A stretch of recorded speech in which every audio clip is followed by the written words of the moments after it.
A Bavarian State Orchestra concert in the Indian-administered part of Kashmir has met with strong opposition ever since it was announced a month ago. The news of the concert was greeted by a threat from previously little-known rebel groups, a boycott by pro-independence leaders, and a counter-concert backed by a rights group. The German embassy in India has organized Ehsaas-e-Kashmir, Feelings of Kashmir, which features renowned composer and conductor Zubin Mehta. The September 7th concert at a Mughal garden on the banks of the world-famous Dal Lake is to be an unprecedented event, say organizers. This concert is for the people of Kashmir. Beethoven, Haydn and Tchaikovsky, played by a world-acclaimed maestro and one of the best orchestras of the world, in one of the most enchanting places in the world. This is a wonderful cultural tribute to Kashmir and its warm-hearted and hospitable people, Germany's ambassador to India, Michael Steiner, announced on August 22. Later,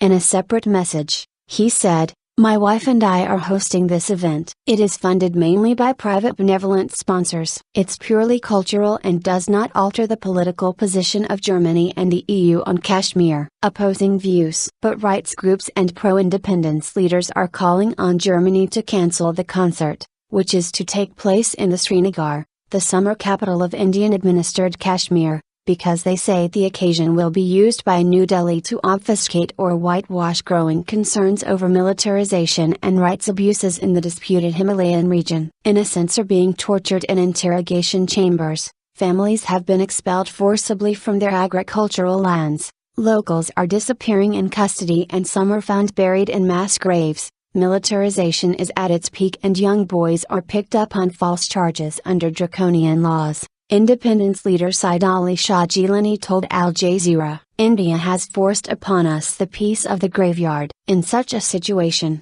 what's the aim of organizing such an event?" The German ambassador should have given some thought to these issues, he said. How can Germany or any other country organize a concert disregarding or ignoring the dispute and human rights abuses in Kashmir? We believe India is doing it to obfuscate the truth and whitewash its crimes here. Karim Parvez, counter-concert organizer, Gilani, who has called for a statewide strike on Saturday, the day of the concert, added, "We had opposed the 1983 international cricket matches in Kashmir too. By organizing such events in a disputed zone, India wants to give an impression to the world that everything is normal here. And unfortunately Germany seems to have diluted its traditional stand on the disputed nature of Kashmir. The ambassador should be clear on it." Mirwais Umar Farooq, another powerful pro-independence leader, and the Islamist political party Jamaat-e-Islami, have also opposed the event, due to be performed before 1,500 invitees,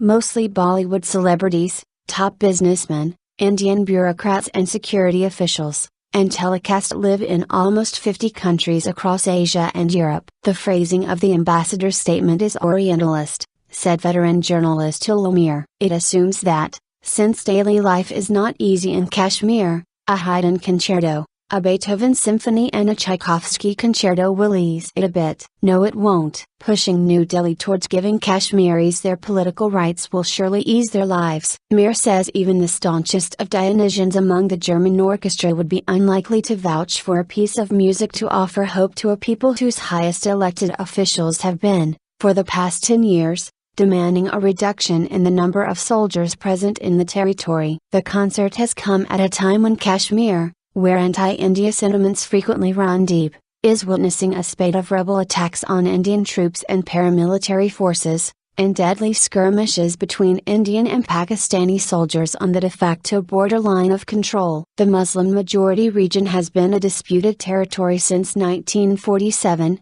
claimed by both India and Pakistan who rule it. Each rule a portion of Kashmir, but each claim it in its entirety. A small portion of Kashmir named Acclaim remains under Chinese control following the Sino-India War of 1962. India and Pakistan have fought 2 of their 3 wars over the divided territory, and, since 1989, more than a dozen rebel groups, who favor independence or merger with Pakistan, have been fighting against Indian soldiers. Pakistan controls almost 33% of Kashmir, India about 45% and China the rest. Pakistan says Kashmiris should be allowed to vote, according to UN resolutions, on their future. while the entire region is claimed by New Delhi as integral to its sovereignty. A ceasefire since 2003 has, however, de-escalated much of the tension between the neighbors, but sporadic incidents continue to puncture the shaky peace. Counter-concert. The latest controversy over the Bavarian concert has seen civil society and rights groups organizing a counter-concert,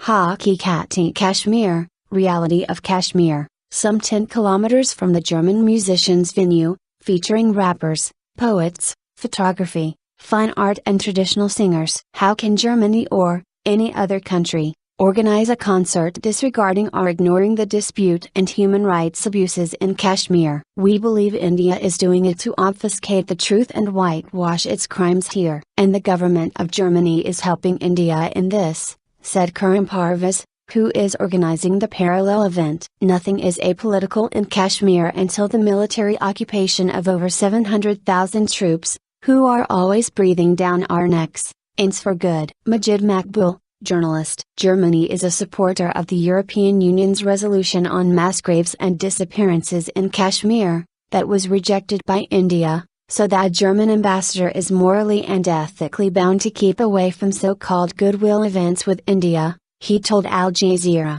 adding his group had also invited the German ambassador to their event. The state's chief minister, Omar Abdullah, however, backs the Bavarian Orchestra. As far as activists claim that the Kashmir issue would be diluted by the concert, either their leadership is weak or the Kashmir issue is weaker to an extent that a musician can affect it simply through his music. The Greater Kashmir newspaper quoted him as saying, "The politicization of music. Nothing is apolitical in Kashmir until the military occupation of over 700,000 troops, who are always breathing down our necks, ends for good," wrote journalist Majid Makbul in Indian news magazine Hard News. Until then, even if Beethoven himself descends on Shalimar Gardens to play his sublime notes, Kashmiris will neither forget their political rights nor will their collective memories of the brutal occupation fade away. And no concert, however great the musician, can heal the unhealed, festering wounds inflicted by decades of occupation in Kashmir. The German ambassador,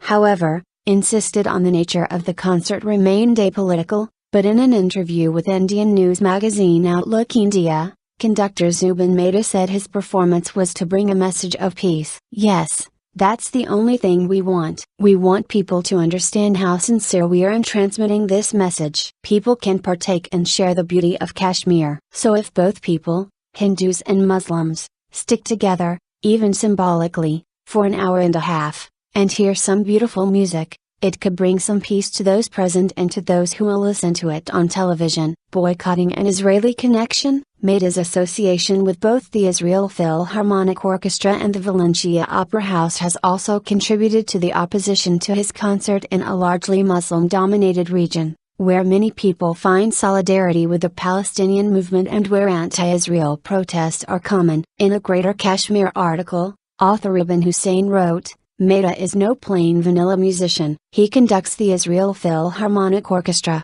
IPO. For the uninitiated, the IPO is and has often been described as Israel's foremost cultural asset." Elvis Costello recently joined greats like Pete Seeger, Carlos Santana, Brian Eno and the Pixies, in refusing to perform in Israel. They did this in order to make a statement against the government's apartheid regime and abuses of the human rights of Palestinians. "We should boycott and silence Zubin Mehta's concert as a matter of conscience and political support for our fellow resistors, the great Palestinians," he argued. While it appears it may have been culturally insensitive for Germans to invite to Indian-administered Kashmir an artist who is so closely associated with Israel, the event has been faced with threats from 3 lesser-known rebel groups. In a letter written in Urdu and sent to a news agency in Kashmir, the rebel groups identifying themselves as Al-Nasirin, the Shohada Brigade and Farsandani Millat, asked the German embassy to cancel the concert and stated, "Our mujahideen in the valley will target the Western tourists and the responsibility will be on the German ambassador."